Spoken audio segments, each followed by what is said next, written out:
I was taken aback when my sister-in-law and mother-in-law criticized me so harshly, completely unaware of the sacrifices I had made. They had no idea that I was taking over my mother-in-law's debts, and their lack of gratitude stung deeply. As I packed my bags, preparing to leave, they began to understand the full extent of what I had been hiding, and their attitudes shifted.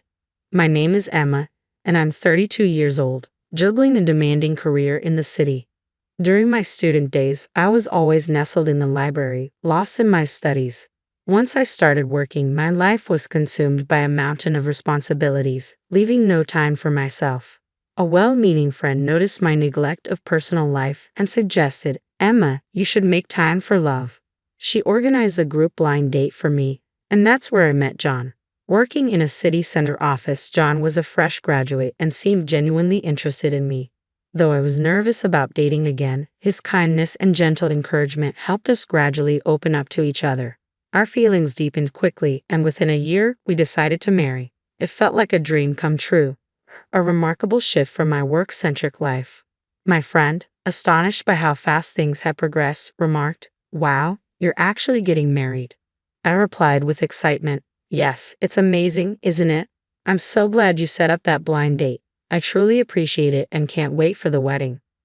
With excitement and anticipation, I was about to step into a new chapter of my life. Our first step was to introduce each other to our families. My parents greeted John with warmth and enthusiasm. "Emma, it's been a while since you mentioned a boyfriend, and I was starting to worry you might not get married. John, please take good care of her." Hearing these words made me realize for the first time how deeply my parents cared. Although they had always given me the freedom to make my own choices, I could now see their unspoken hope for me to find happiness in marriage. Their concern and support warmed my heart. When I visited John's home for the first time, I felt a mix of nervousness and excitement. His parents were incredibly kind and made me feel at ease right away. We all sat down for dinner, and while I was eager for the occasion, I was also a bit anxious, especially about meeting John's sister, Melissa. At 25, she was straightforward and candid, which caught me off guard. She asked, "Emma, aren't you getting married a bit late?" Her comment about how she would have decided sooner if she were me was a bit shocking. Despite this, John's support helped ease the tension, and we enjoyed a pleasant dinner together. Planning our wedding was a joyful experience, and the ceremony itself was held at a location we both loved, surrounded by friends and family. The day was perfect, and our honeymoon was filled with fun and adventure. When we returned home, we embarked on our new life together, finding joy in everyday moments. Whether we were going on dates or watching movies at home, the freshness of our newlywed life made each day delightful. It had been about 2 years since our wedding when our serene life took a sudden and dramatic turn. We received the heartbreaking news that my father-in-law had passed away. Although I was aware of his health issues, his death came as a shock, arriving much sooner than we had anticipated. Both my husband and I were deeply affected by the loss, and my mother-in-law's grief was particularly profound, which was palpable to us. However, the situation took an even more surprising turn when we discovered that my mother-in-law was deeply in debt. It turned out she had been deceived by someone unscrupulous and had lost a significant amount of money. This revelation left us stunned. Despite the gravity of the situation, my husband, ever the compassionate soul, expressed his desire to help. We decided to use our joint savings to alleviate her debt as much as possible, feeling that it was essential to support her through this difficult time. To our surprise, my mother-in-law's response was somewhat unexpected. She asked if she could turn to John for help in the future if needed. My husband was taken aback and hesitated, unsure of how to respond. She assured us that she would find a way to manage her finances, though my husband remained concerned that it might involve gambling or other risky behaviors. We kept a vigilant eye on her, hoping she wouldn't find herself in more trouble. Amidst these challenges, my husband suddenly suffered an injury that required hospitalization. This unexpected turn of events added another layer of difficulty to our lives as we spent our days shuttling back and forth between the hospital and home to care for him. I hadn't noticed any changes in my mother-in-law's daily routine until one day, after my husband was discharged from the hospital, I decided to visit his parents' home. It had been a while since our last visit, and I immediately felt that something was different in the atmosphere. "Mom, it's been a long time," my husband greeted her with a warm smile. My mother-in-law responded, "John, it's good to see you. How are you feeling? Can you run again?" She smiled back, and as they exchanged pleasantries, my husband began to look through her bank book. To his astonishment, he saw that the funds we had set aside to help with her previous debts were nearly depleted. "What happened to the money in this bank book, Mother?" my husband asked, clearly taken aback. His mother-in-law offered a slightly sheepish smile and said, "Well, I went out for tea with some friends and ended up buying a few things I shouldn't have. It's been quite a mess." She laughed ruefully, clearly aware of the situation but unable to offer a better explanation. At her revelation, my husband and I were left stunned. It felt as though we had carefully saved money for my mother-in-law's future, only for her to spend it freely without a second thought. My husband couldn't hide his frustration. "Mom, you shouldn't spend money like this.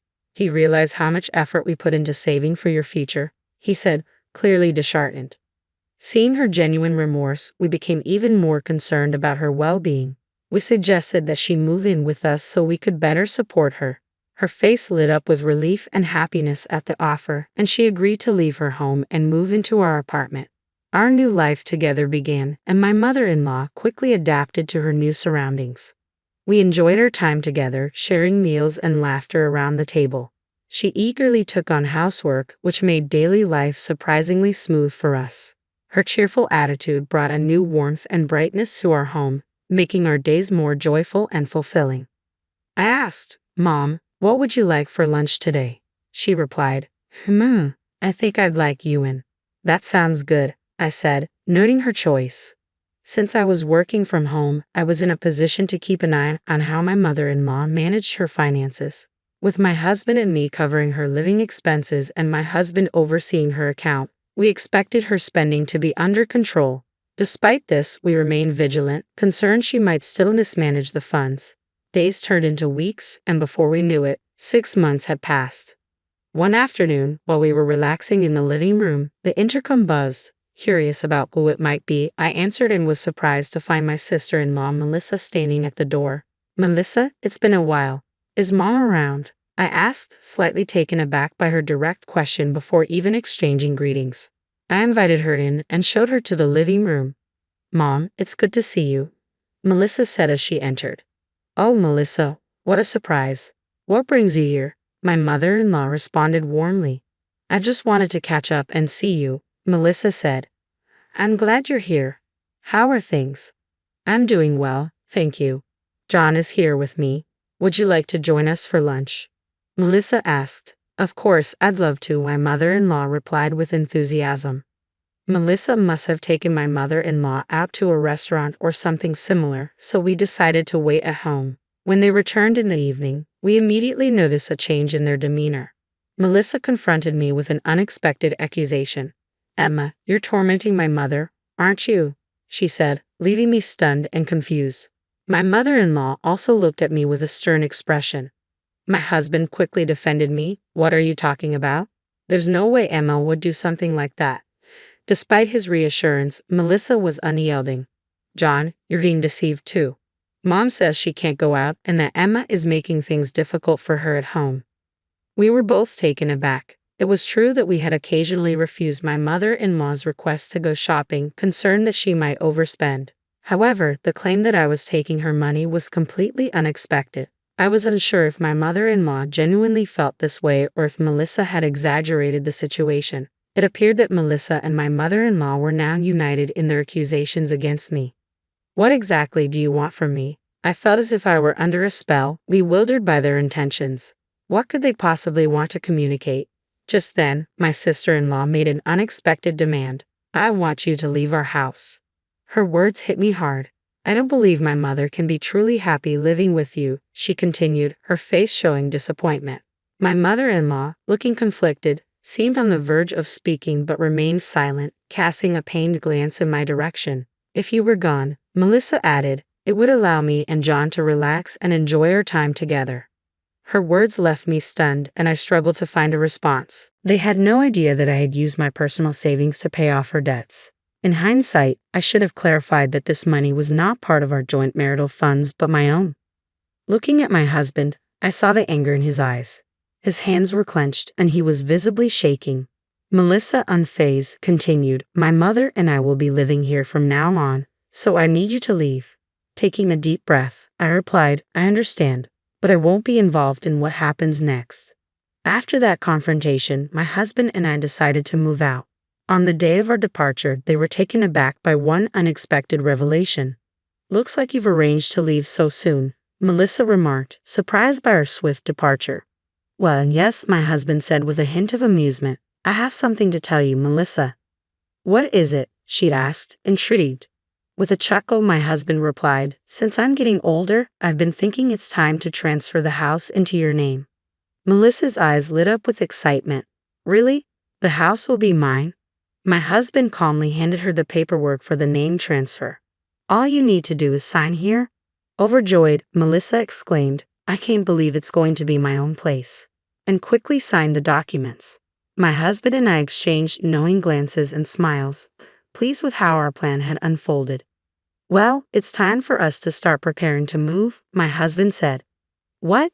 John, you're really leaving? Yes, I've decided to leave as well.